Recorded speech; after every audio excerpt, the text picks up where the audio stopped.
Hello there guys, and welcome back to another video here on the channel. Now today we're going to be doing a follow-up video to a video that I posted about 2 to 3 weeks ago on the AVerMedia capture card that I purchased. Now if you're not sure what I'm talking about, I would highly recommend that you go and watch that video. That link is going to be down below as well as on screen right now through the YouTube cards feature.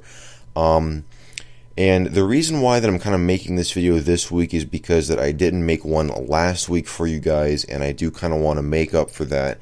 And this video is going to be as I said, a follow-up video to that, because if you recall, I actually posted on my Twitter and Facebook pages that I was actually having a few issues with getting the capture card to capture the BIOS and the boot sequence of every single PC that I own, at least through VGA and also through HDMI on this one Dell Dimension 8400 that I own.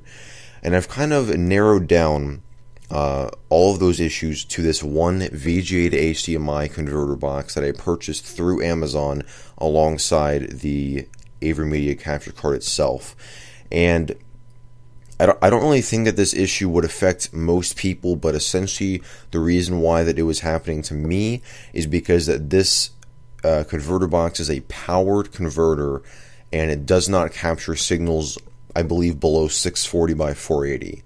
So that means that it was not able to capture the BIOS, and it was not able to capture the boot sequence or anything like that, or the, like me changing like the boot order and things like that. So that was kind of a major issue for me, because kind of the reason, kind of the whole reason why I bought this capture card was for me to do tutorial videos on actual hardware, and I actually have a few of those videos planned. And if you watch any of my Windows or Linux tutorial videos, you'll know that I have to, go into the BIOS and change the, system date for certain Windows betas, or, record the changing of boot devices and things like that. So that was kind of a major issue for me, and I actually thought about sending this whole capture card back to Amazon because I thought it was a issue with the capture card. But I have, kind of narrowed everything down to this one box, and I actually sent the whole converter box back to Amazon, and I purchased a different device, or not really I don't really think you would say a device, but it's essentially a non-powered converter that just takes a DVI signal and directly converts it to HDMI. Because if you notice on this computer right here, there is a DVI port on this third-party aftermarket graphics card that is installed in it. And this is not the same PC that I was using in that other video. This is a Dell Vostro 200 or 250 or something. I'm not really sure. But yeah, this has a aftermarket DVI graphics card.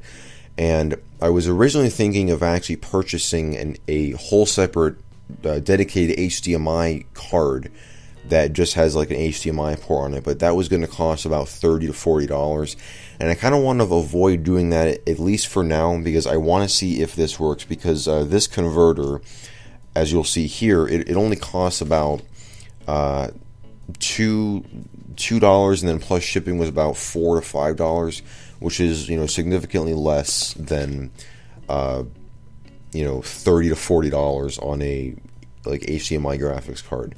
And I'm really hoping that this does work on this computer, and if it does, then that's going to mean that I'm going to be able to not have to purchase that HDMI card and go into just capturing this through HDMI. Essentially how this works, if you're not familiar with it, is and I'll just kind of show you here, you just plug the DVI end of this into the PC itself, the DVI port on the PC, and then you have the female HDMI on the end, and then you take your male HDMI and just plug it into that, and then the other end of your HDMI, you want to plug it into the AVerMedia box, or whatever, because obviously you could use this to convert DVI to HDMI to plug it into a TV or something like that, which would be very nice for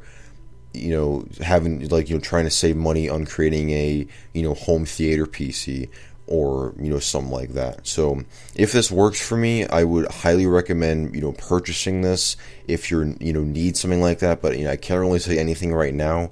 I'm assuming that it's going to work, but I also assume that this other box was going to work fine, and it didn't. So I'm just hoping that this works fine for me.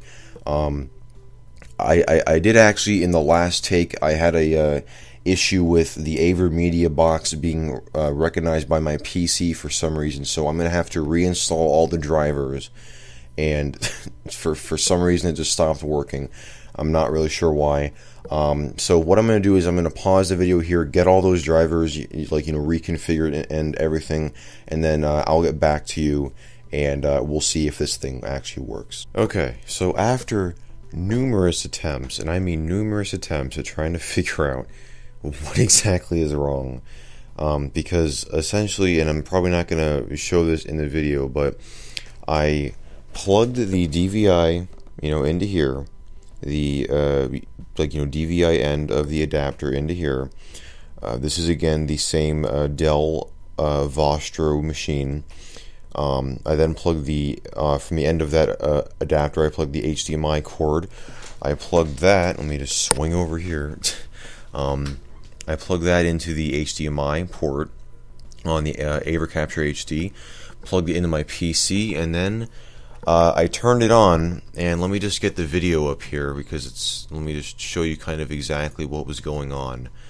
Or actually, I'll just edit the video into this video so it will basically come out better. But essentially, what was happening was this: there was this really weird flickering issue, and I had no idea. I thought that it was the adapter itself, and I was 100% sure that I got a bad adapter, because I've just had so much bad luck with this capture card that I was just so frustrated with this thing, and I was just okay, I got a bad one, and I was about to contact Monoprice and ask for a RMA to get a new one. But I did some further testing with this, which is what you should do, because I was about to make a fool out of myself to Monoprice. So then what I did is I got out the $2.50 Power Mac G5 that I made a video on. If you guys have not seen that, I'll have a link on screen right now, as well as down below in the video description. But I got that machine out, and if you remember from the original video, it was working perfectly fine. I believe that I actually used a DVI to VGA adapter, and it worked fine, but it wasn't working through this. And I have no idea if it was an issue with the capture card capturing the signal from the Mac or something like that. I'm not really 100% sure of what the issue was, but it did not work. So then, as a last resort, I grabbed the same old Dell Dimension 8400 that I had in the original video on this capture card, or actually not in the original video, but I was trying to make a test video which never got uploaded, of me using the VGA to HDMI converter box, and I was using this machine, and it wasn't working. But I got out this machine and plugged it into the DVI port on here. Let me just do that here with one hand. It's going to be a little bit difficult and I'm not doing it the right way. What a surprise. Let me just do this really awkward angle. But it does actually work. So what that means is that this computer has a bad DVI port. The $2.50 Power Mac G5 has an issue with DVI, and just something in general is wrong with a lot of my computers and wanting to capture DVI signals. This one, as you may notice, has an HDMI port on it, and you may be asking, well, why can't you just plug the HDMI port into there?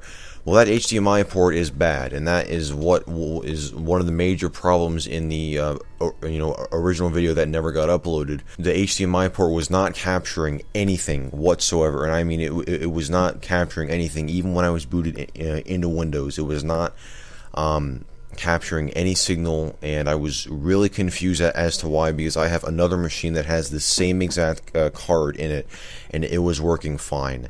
So I just obviously that means that the HDMI port on this card is bad. So but the DVI and the VGI ports are not. So again, I'm going to switch over to the Camtasia screen capture, and we will take a look at this thing working for probably the first time. So here we are, finally. This is a moment that I've seriously been waiting for like the longest time, to get this thing working.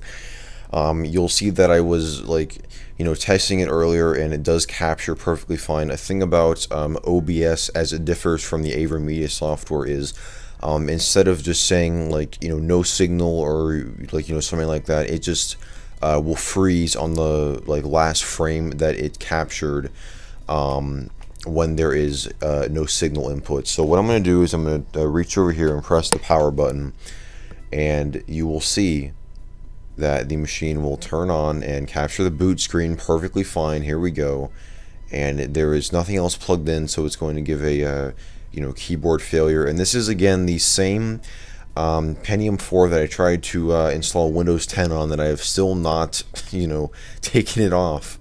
So it still has Windows 10 in the actual bootloader here, and I can't mouse up or press the up arrow key because there is no keyboard plugged in right now. So when it boots to Windows 10, it's not going to do anything. It's just going to freeze and just hang the machine, as you'll see here. But it does work.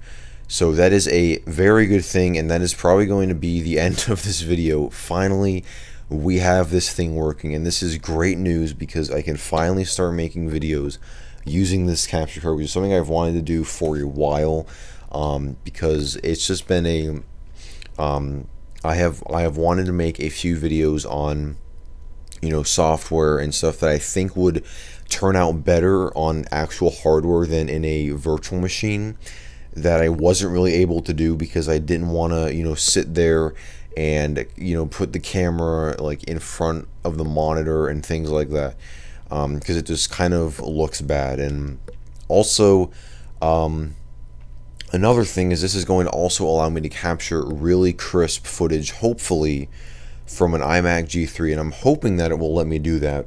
From the PowerMac G5 that I tested it from, it's not really looking that way. I've been wanting to make a few videos on that, and I've kind of not been able to do that because of screen refresh rates and all of that, and because that you can't really capture footage from an iMac G3 without all those lines and all that annoyance, which gives people probably a lot of headaches, which I don't really want.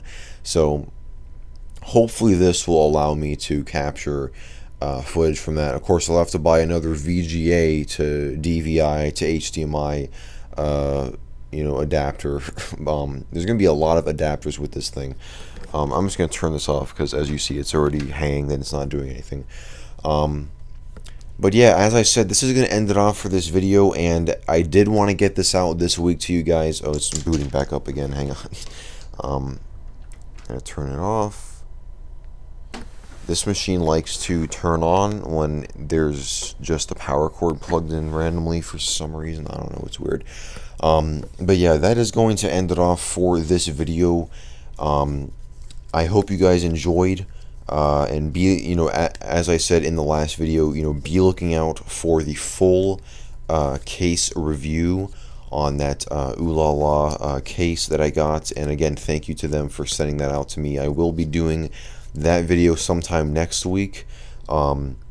But as I said, I did just want to get this video out, this week, simply because, I didn't make one last week, and I kind of wanted to, just, make up for that for you guys.